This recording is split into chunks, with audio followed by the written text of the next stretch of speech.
Women can't resist men who think like this. Biblium, Machiavellian rules of attraction. Seneca said that he who lives for the eyes of others dies of thirst in his own desert. It's a phrase that cuts deep because it describes the invisible trap that many fall into, molding oneself to the gaze of others until one becomes unrecognizable to oneself. It's like a traveler who, in an attempt to please every host, changes his face in each city until, when he looks in the mirror, he no longer knows what his own was. Marcus Aurelius echoes this truth with the simplicity of someone who understood the essential. True greatness is mastering oneself before mastering others. And this mastery has nothing to do with toughness, but with the serenity of knowing where one's own axis begins and ends. It is a silent force, which does not ask for applause because it does not depend on it to exist. Many men live the opposite of this. They live by bending to fit into others' expectations as if they were pieces of a puzzle that must fit at any cost. They smile when they don't want to smile. They agree when they want to disagree. And in this continuous movement of molding themselves, they move away from who they really are. Fascination, however,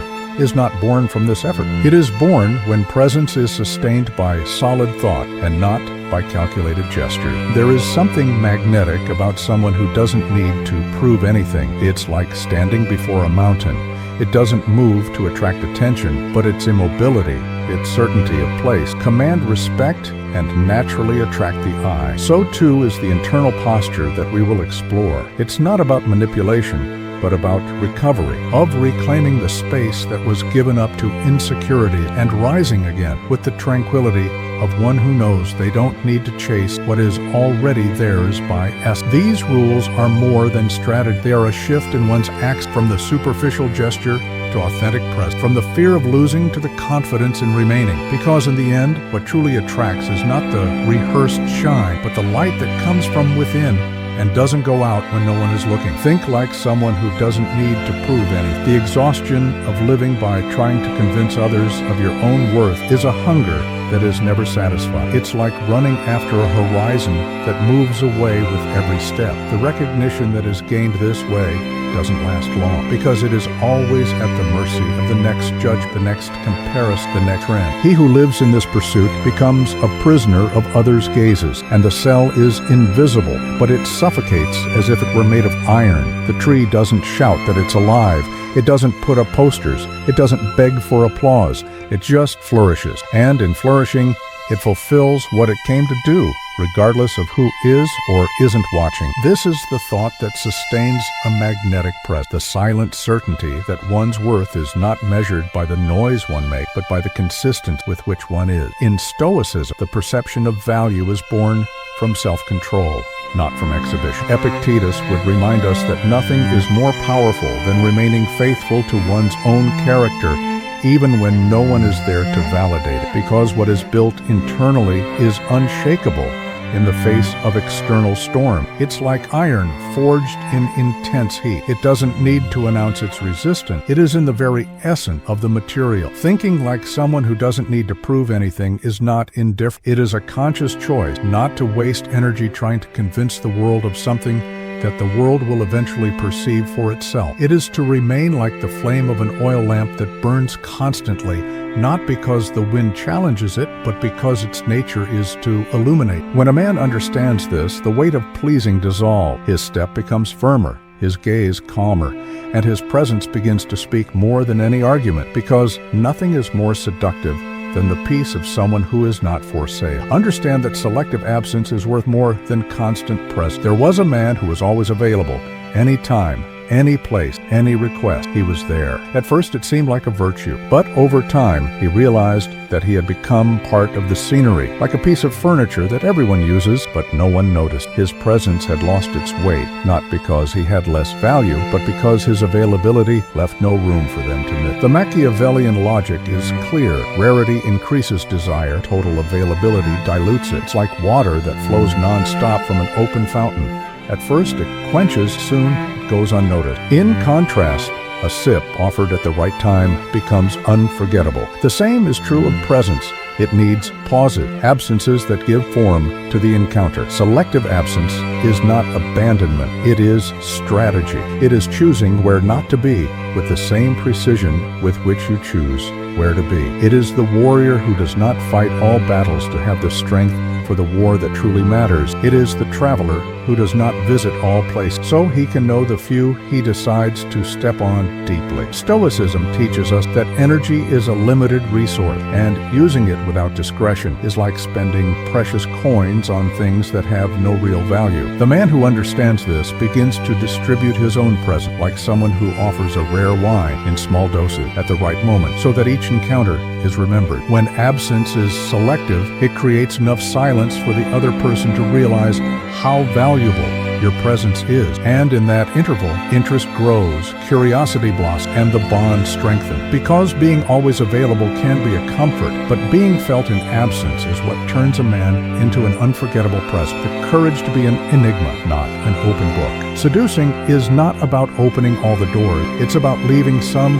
closed so that curiosity has a place to rest. It's about resisting the impulse to over-explain yourself, to reveal every thought and every detail of yourself in the eagerness to be understood. Because what is given away all at once loses the mystery that sustains interest. Think of a book with blank pages in the middle of the narrative. It doesn't cause frustration. It causes desire. The reader wants to continue, wants to know what is hidden in the past that have not yet been revealed. So too is the man who keeps a part of himself.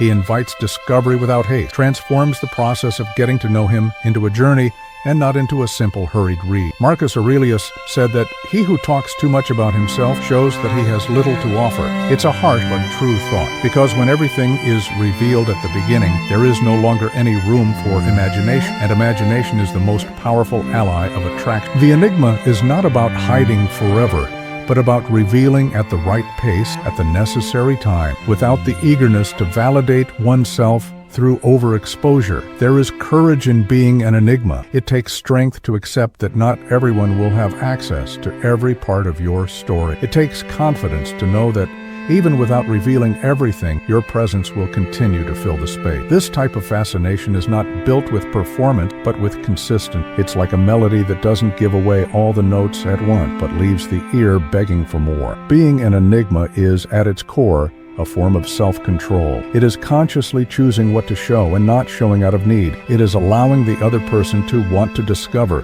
instead of offering answers before the questions even arise, because mystery, when sustained by truth, does not push away. It brings closer, guiding without the need for explicit control. The most solid power is not that which imposes itself through declarations, but that which is felt even in silence. It's like gravity, invisible, but impossible to ignore. When a man guides without needing to say he is guiding, his influence becomes deeper because it is born from example and not from a command. I remember a leader who rarely gave direct instruction. He didn't need to raise his voice or list rules. It was enough to watch him act to understand the way. His posture, his way of dealing with challenges, the calm with which he made decisions, everything was a silent lesson. People followed him not out of fear of punishment, but because they recognized in him an axis, a center of gravity that provided security. Machiavellian logic understands that declared authority can be contested, but felt authority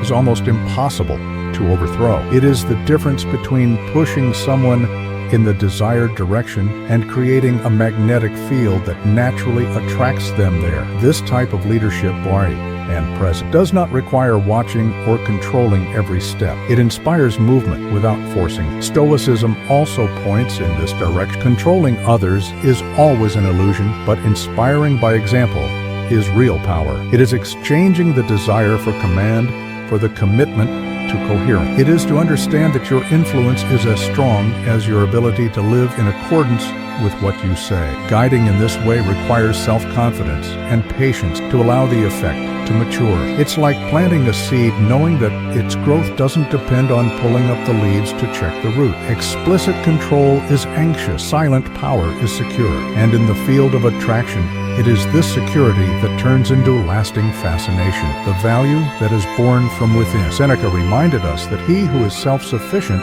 attracts because he doesn't threaten to suck the other dry to fill a void. This is the essence of a value that does not need to be negotiated, nor displayed, nor defended with argument. It simply exists, and by existing, it creates a natural field of attraction. There is no urgency, no emotional begging, no rush to be accepted. Marcus Aurelius compliments, what is in harmony with itself is in harmony with the world. When the internal axis is firm, external tides lose the power to sweep you away. Life may change direction, people may come and go, but there is something immutable that sustains your step. It is this solidity that makes one's presence magnetic, not because it tries to capture, but because it transmits security. The 5 rules we have covered here are, at their core, a shift in focus. It's no longer about proving, but about being. It's no longer about conquering, but about inspiring. It is moving from the inside out, letting actions be born from an aligned thought and not from a need for approval. It is the man who knows his own worth before asking anyone else to recognize. If no one saw or knew, would you still live this way? This question is the mirror that reveals whether